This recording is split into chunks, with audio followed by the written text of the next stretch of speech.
Halo semuanya, selamat malam. Selamat datang kembali di TNM. Selamat datang kembali di sebuah masa di mana kita akan saling bercerita tentang apa-apa yang ada di dunia. Schedule malam ini adalah untuk membacakan cerita-cerita horor. Mari kita sambung ceritanya. Halo bang, gue gatel pengen ikutan share kisah mistis gue beberapa tahun lalu. Gak perlu kenalin lah ya, no name aja, anjay. Singkatnya dulu gue kuliah di kota B. Kenal sama cewek orang kota P lewat Friendster. Setahun lebih gue pacaran, toksik abis. Tiap gue ngajak putus, nih cewek pasti ngancem bunuh diri. Pernah siangnya gue ngajak putus, malamnya gue ditelepon babenya bilang nih cewek masuk rumah sakit gara-gara nyayatin badannya sendiri. Astaga, parah dah pokoknya. Udah sering, gak perlu diceritain lah ya. Satu waktu gue bener-bener udah muak sama hubungan ini, pengen putus tapi susah. Akhirnya mak gue mutusin buat minta bantuan orang pintar. Jam 5 sore gue berangkat ke kota G buat datang ke rumah. Nyampe rumahnya sekitar jam 9 malam. Rumahnya ada di tengah hutan yang paling cuma ada 3-4 rumah di sana. Pas nyampe, si orang pintar yang kita panggil aja si Abah ini langsung melototin gue yang kayak ngajak berantem gitu. Gak tahu kenapa si Abahnya juga gak ngomong, cuma nyuruh istirahat aja dulu. Jam 11 malam, tiba-tiba gue dibangunin emak gue. Katanya harus siap-siap karena setengah jam lagi berangkat ke tempat prosesi. Setelah persiapan beres, si Abah titip pesan ke gua, jangan banyak nanya pas di jalan nanti. Kalau lihat sesuatu, baca-baca doa aja sebisa-bisanya. Yang berangkat cuma gua sama si Abah. Sepanjang jalan, jujur Li, gua bener-bener merinding banget.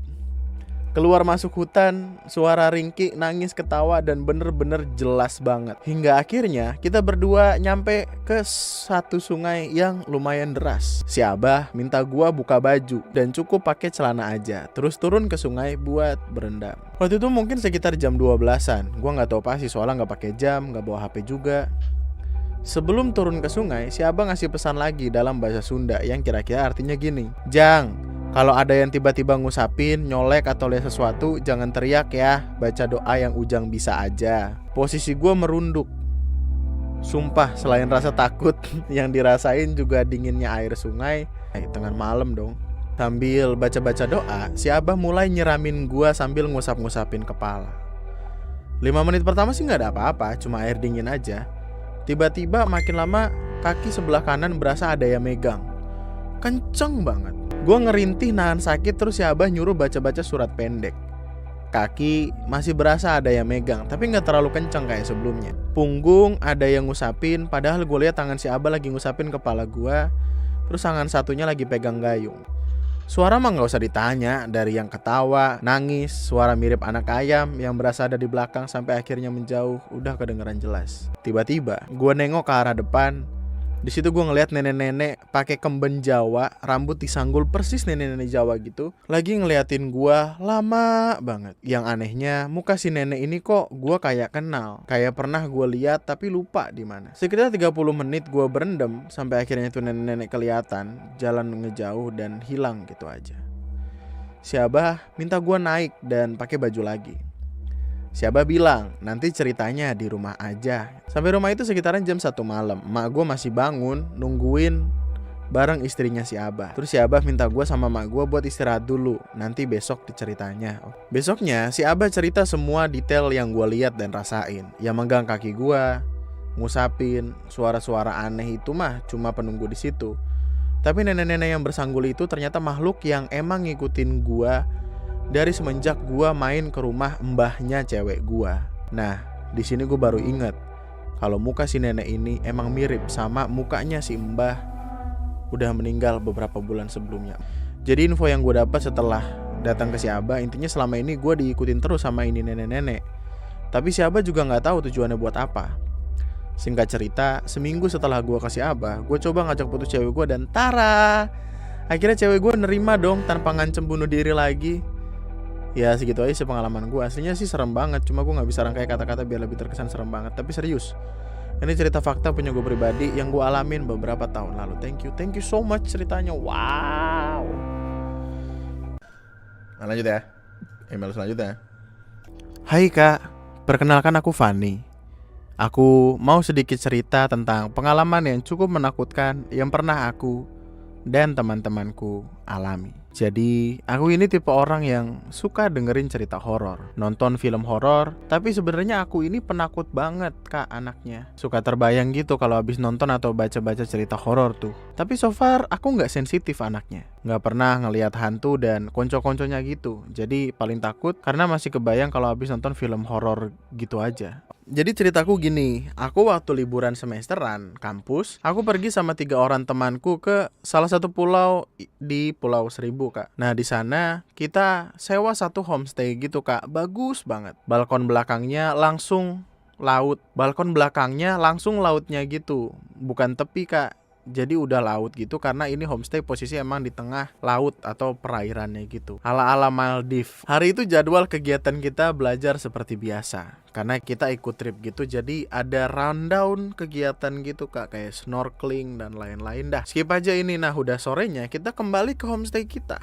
Kita bersih-bersih, menikmati senja, makan sore juga tuh, Kak. Nah, waktu pun menunjukkan pukul tujuan gitu, Kak. Karena seingat aku habis isya banget. Kita bertiga lagi tiduran nih di kasur atas. BTW kasur yang kita dapat itu kasur atas bawah. Tapi yang bawahnya itu tipe yang ditarik gitu loh, Kak. Jadi bukan yang tingkat. Emang kasur bawahnya kita tarik biar kalau nanti mau tiduran di bawah juga bisa. Kita tiduran di kasur atas, nonton TV sambil main HP. Tiba-tiba TV kita mati sendiri. Nah, kita lihat-lihatan dong. Aku mikirnya nih, oh ini yang otomatis gitu pakai timer mungkin ya. Masalahnya itu remote TV kita cari-cari nggak ada nih. Karena awalnya kita nyalain TV lewat tombol yang ada di layar TV itu loh, Kak. Pas kita cari-cari ternyata remote TV-nya ada di bawah kolong tempat tidur kita, Kak. Pas kita ketemu diambil nih sama temenku untuk nyalain lagi TV-nya. Begitu dinyalain pakai remote, nggak bisa-bisa. Kita coba buka baterai dan coba nyalain lagi, masih nggak bisa. Sampai kita sadar lampu TV-nya itu mati, Kak. Jadi TV-nya kayak dimatiin lewat tombol on off yang ada di layar. Harusnya kalau dia pakai timer otomatis dinyalain pakai remote bisa dong, Kak. Dan bener aja pasti coba nyalain lewat tombol itu bisa dong. Aku dan 2 temanku nggak ada sama sekali yang bahas. Jadi kayak buat bodoh aja gitu, pura-pura nggak terjadi apa-apa. Sampai malam semuanya berjalan seperti biasanya. Jadi yang aneh nih cuma si kejadian TV nih. Aku booking pakai liburan itu selama 4 hari 3 malam. Di hari kedua pagi-pagi subuh, ada salah satu temen aku tiba-tiba bangunin kita semua sambil panik. Badannya udah keringetan banget sampai lepek rambutnya. Dia habis lari pagi kali. Dia cerita tadi malam jam 3-an gitu, dia kebangun karena dia ngerasa di mukanya ada rambut gitu, Kak. Idih. Dia tepis rambutnya itu, tapi gak ketepis-tepis. Pas dia buka mata, gak ada apa-apa, Kak. Gak ada rambut yang nutupin muka dia juga. Dia balik nyamping dong tidurnya. Begitu dia merem, dia ngerasain lagi nih ada gumpalan rambut yang nutupin muka dia. Aneh dong. Dia coba buka mata dan yang dia lihat ada hitam berbulu panjang, Kak. Kayak rambut semua wajahnya, cuma matanya aja yang terlihat, anjay. Mukanya si makhluk ini deket banget sama dia. Hadap-hadapan sampai bulu-bulu makhluk ini bisa nyentuh muka temen aku. Pas kejadian itu temen aku bilang dia gak bisa bergerak, bahkan matanya gak bisa nutup juga, sampai nangis. Cuma istighfar aja soalnya doa-doa pendek tuh hilang di kepalanya. Waduh. Dan hawanya itu panas banget, kayak dia lagi tiduran deket banget sama api unggun. Teman aku buat berusaha istighfar terus-terusan sampai matanya bisa tertutup. Akhirnya dan lama-lama badannya bisa digerakin dan akhirnya bangunin kita. Begitu dia udah gak ngerasain ada rambut di sekitar wajah dia. Di detik dia bangunin kita, di detik itu juga dia cerita sampai nangis-nangis. Aku yang percaya dan takut hantu mah ikutan nangis dan parno banget. Tapi temenku yang lain ini menenangkan dan bilang gak apa-apa, cuma mimpi. Kayaknya karena kecapean kali, itu seharian berkegiatan. Singkat cerita kita gak ada yang tidur nih. Temen aku yang ngalamin kejadian itu pindah posisi tidurnya di tengah-tengah. Hari kedua siangnya kita ada jadwal sepedaan sama keliling pulau-pulau sekitar gitu. Sampai sore lagi nih. Sorenya kita di homestay seperti biasa. Menjelang maghrib kita ganti-gantian mau mandi. Aku yang mandi terakhir. Pas aku mandi di homestay itu kamar mandinya ada yang shower tapi bawahnya ada bak juga. Si shower ini entah kenapa berasanya kayak gerimis, airnya kecil banget keluarnya. Karena aku pikir kelamaan kalau pakai shower, akhirnya aku mandi pakai bak, pakai gayung gitu. Anehnya ketika aku mandi aku ngerasa suara guyuran dan air jatuhnya gitu double gitu loh. Jadi ada 2 kali aku ngambil air nih. 1 detik setelah itu ada suara kayak gitu juga. Jadi aku ngerasa ada ikutan mandi sama aku. Iyo. Mana aku lagi sampoan lagi kan. Aku buru-buru mandi. Aku buru-buruin mandi aku tuh. Aku ngerasa bener-bener gerah banget dan aku bener-bener nggak bisa positive thinking lagi di situ. Aku nggak cerita sama teman-temanku, cuma dalam hati nggak mau masuk kamar mandi gue malam ini. WK. Nah seperti biasa kita nonton, makan malam juga dan tidur. Kita tidur agak pagi tuh, jam 2-an kalau nggak salah. Di jam 3 aku dibangunin sama 2 temenku. Dibangunin pelan gitu karena ada suara dari kamar mandi. Bener-bener suara orang mandi pakai gayung. Air pun nyala. Kita semua denger. Aku yang baru melek langsung seger banget denger itu. Posisi siaga kan, kamar mandi ditutup tapi lampunya nyala. Kita gak gerak dari kasur. Yang kita lakuin cuma telepon mas-mas agen trip mau minta tolong. Tapi jam 3 pagi jadi gak diangkat tuh telepon. Teman aku yang dapat kejadian horor duluan ini sambil baca-baca doa dan sengaja bersuara gitu. Malahnya makin kenceng ini suara air. Aku yang kena kejadian pas mandi itu juga gak berani ngecek di kamar mandi kan. Aku terus coba call mas-masnya. Akhirnya diangkat dong. Kita cuma bilang, "Mas, kesini sekarang, penting banget sekarang dan cepet ya, sama mohon." Dia bilang iya tuh. Selama itu suara air dan orang mandi ini gak berhenti sama sekali loh kak. Temenku yang belum dapat pengalaman mistis apa-apa ini ngeberaniin cek. Pas mau dibuka, kekunci itu kamar mandinya ternyata dari dalam. Menurut temenku ini gak masuk akal. Ini pasti orang ini karena dia bisa ngunci. Dia intip dari lubang pintu sama dia. Dia gak lihat apa-apa, gak ada aktivitas mandi, cuma di pojokan. Dia lihat sedikit ada bayangan hitam gede banget. Diem doang. Dia panik, naik ke kasur, dia bilang, "Kekunci, ada bayangan gede banget di pojokan." Anjay. Gak lama, paling cuma 2 menitan mas-masnya datang tuh. Kita bertiga ngebukain pintu, karena pintu masuk itu harus ngelewatin pintu kamar mandi itu kak.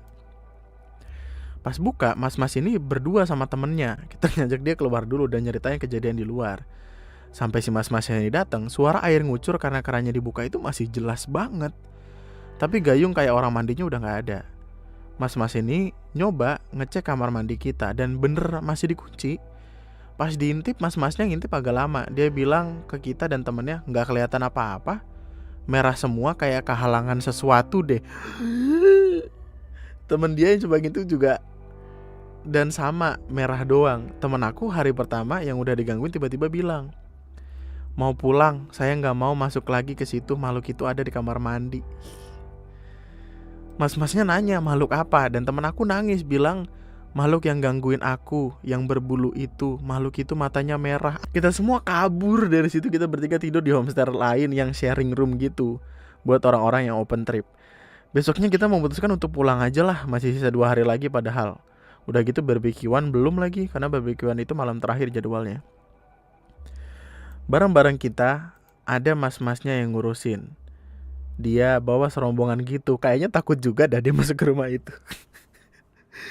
Dengar dari masnya, pas temennya yang lain masuk kamar mandi buat ngambil barang-barang kita yang ada di dalam, kondisinya kering dan tidak terkunci. Cuma di lantai banyak banget rambut rontok katanya. Aku akhirnya pulang, siangnya naik kapal feri dan travel agentnya baik mau balikin 80% sisa uang yang 2 harinya itu ke kita. Dan minta maaf, bahkan kita dibersihin dulu sama ustadz yang ada di sana sebelum pulang. Gila sih, emang gak nampak yang kayak pocong atau kunti depan mata. Tapi ini ramean, semuanya ngalamin kejadian yang berbeda tapi sama-sama nakutin. Alhamdulillah aku cuma suara air doang sampai sekarang. Air, TV, dan mata merah di lubang kunci yang arti si makhluk itu lagi ngintip ke arah lubang pintu itu bikin aku selalu merinding sampai sekarang kak. Betul, aku sama temenku sempat videoin suara air, tapi kata ustadz minta dihapus saja. Akhirnya kita hapus. Aku sama sekali nggak tahu dulunya apaan itu ruangan. Udah pokoknya nggak mau tahu tentang itu dah kita. Oke. Kalau lu pengen ngirimin email bisa dikirimkan ke tnmofficials@gmail.com. Tapi gua rasa itu dulu. Kita ketemu lagi di lain kesempatan. Kalau sama gue Andri sekian dan terima kasih semuanya. Selamat malam. Bye bye.